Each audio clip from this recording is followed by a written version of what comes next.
If you're looking to stop recurring charges on Discord, this guide will help you navigate the process step by step. Follow these instructions to manage your subscriptions effectively.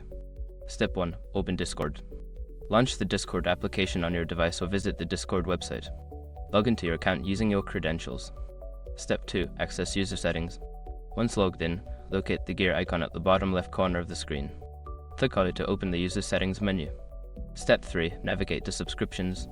In the user settings menu, look for the billing or subscriptions tab on the left sidebar.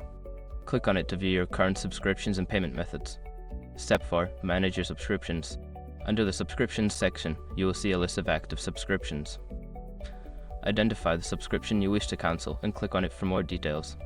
Step 5. Cancel the subscription.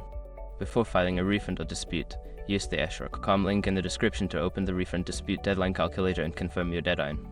By following these steps, you can effectively stop any unwanted recurring charges on Discord. If you have any further questions or need assistance, feel free to reach out to Discord support.